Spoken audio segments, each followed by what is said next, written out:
Firstly, to those of you eagerly awaiting the release of my Moon Rocks Revisited series, you'll be happy to know that it's nearly completed.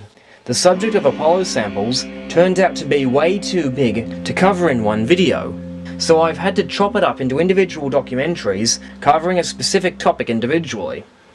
I've only 3 films left to finish, and currently we're looking at roughly 8 hours of documentary.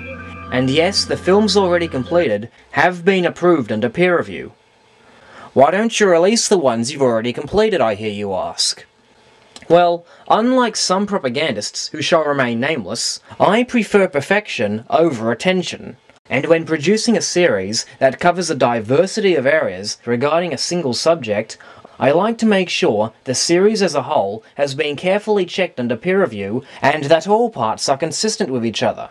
Then, and only then, do I release such a series. This was the case with my series of LRO videos that I released in December 2009. Moon rocks are obviously an even bigger subject, especially with so much new information popping up out of the woodwork. Just when you think you've covered everything, something new is heralded in the news, or you pick up on something you missed previously and thus need to work it into the film.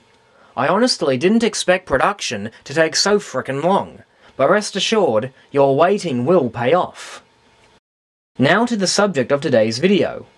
Today is not your usual update, but rather a response to criticisms made by my various opponents.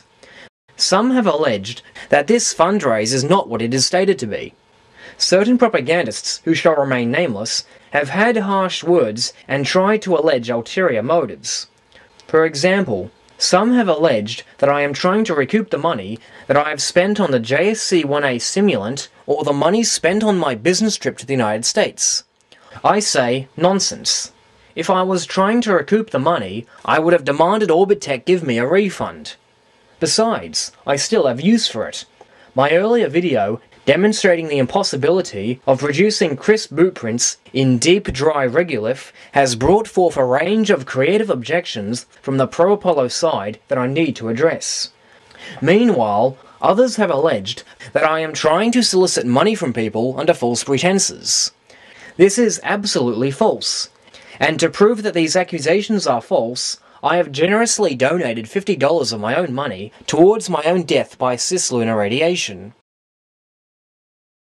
The total amount of funds raised is $325 US, only $199,999,675 to go.